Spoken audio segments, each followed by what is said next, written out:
हे महाराज, कहिए। ये भिक्षा का थाल लेकर मैं द्वारे पर आई हूँ आपके लिए, इसको स्वीकार कीजिए महाराज। भाई मैं तेरे हाथ की भिक्षा नहीं ले सकता। क्यों नहीं ले सकते महाराज? क्योंकि मेरे गुरु का आदेश है निर्वंशी के घर से भिक्षा करके नहीं लानी। बड़ी गहरी बात कह दी महाराज आपने। हाँ, अपनी बात कह दीजिए और मेरी सुन लीजिए। जी महाराज।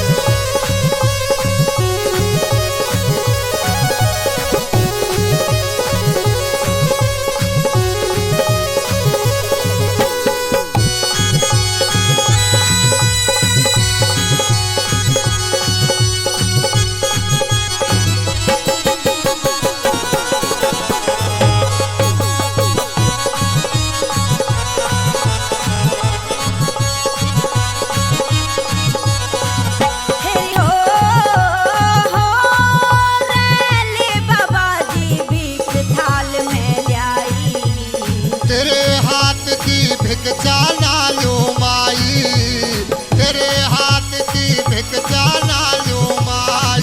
तेरी हो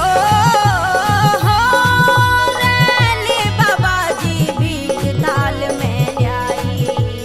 तेरे हाथ की भिक्षा ना लो माई, तेरे हाथ की भिक्षा ना लो माई।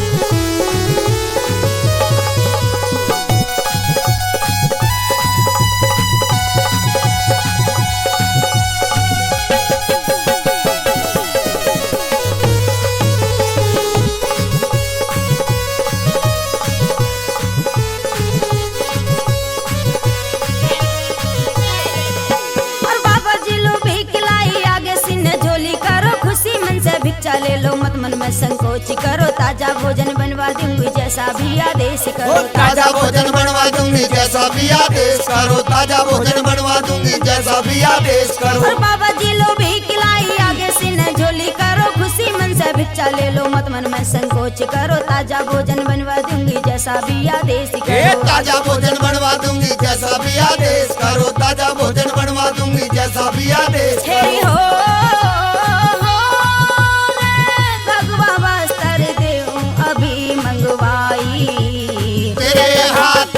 भिक्षा ना लो माई, तेरे हाथ की भिक्षा ना लो माई। हे महाराज, इतने खुशी मन से मैं आपके लिए भिक्षा लेकर आई थी और आपने तो मेरे अरमानों को ही कुचल दिया महाराज। मेरी बात सुन लीजिए। जी महाराज।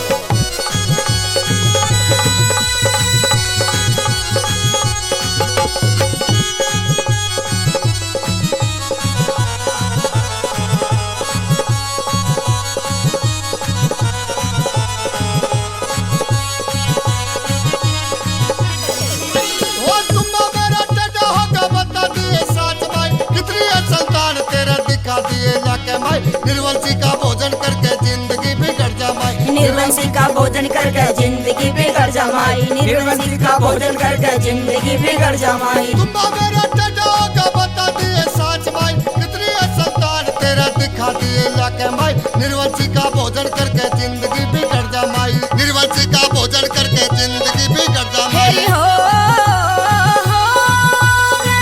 चल गई जो चीन दिए रे मतलाई, तेरे हाथ की भिक्षा ना लो माई, तेरे हाथ की भिक्षा ना लो माई।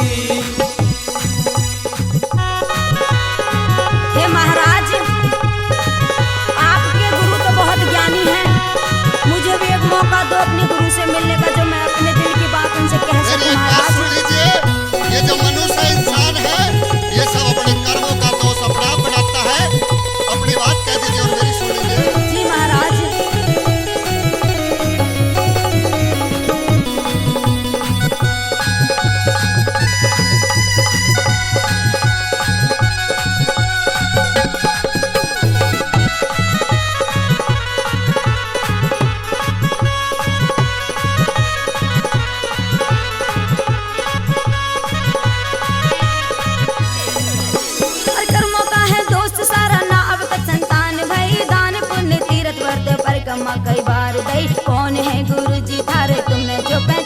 कौन है गुरु जी थारे तुमने न पहचान गई, कौन है गुरु जी थारे तुमने न पहचान गई। हर कर्मों का है दोस्त सारा ना अब तक संतान भई, दान पुण्य तीर्थ व्रत परिक्रमा कई बार दई, कौन है गुरु जी थारे तुमने जो पहचान दई। कौन है गुरु जी थारे तुमने न पहचान गई, कौन है गुरु जी थारे तुमने न पहचान गई। तेरी हो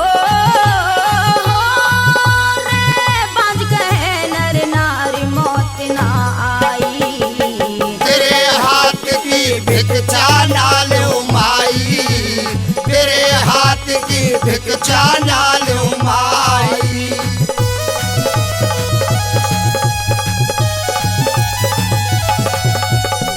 महाराज इसमें मेरा कोई दोष नहीं है, ये तो मेरे कर्मों का लिखा हुआ है। भाई मेरी एक बात सुनिए, जी महाराज। अगर इस संसार में कोई तेरा भला कर सकता है तो मेरा बाबा गोरखनाथ कर सकता है। मेरे बाबा गोरखनाथ की शरण में चली जा, तेरा उद्धार हो जाएगा। अच्छा महाराज,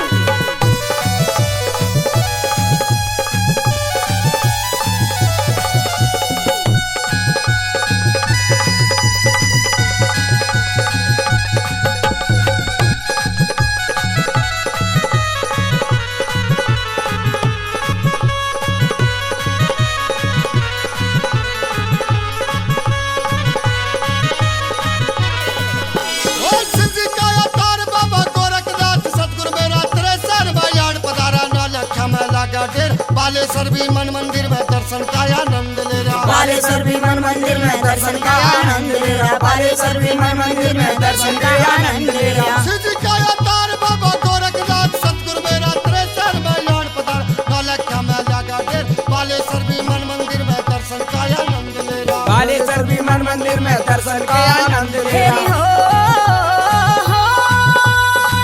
लिखने का वरदान कलम मन ठाई, तेरे हाथ की भिक्षा ना लो माई, तेरे हाथ की भिक्षा ना लो माई। तेरी हो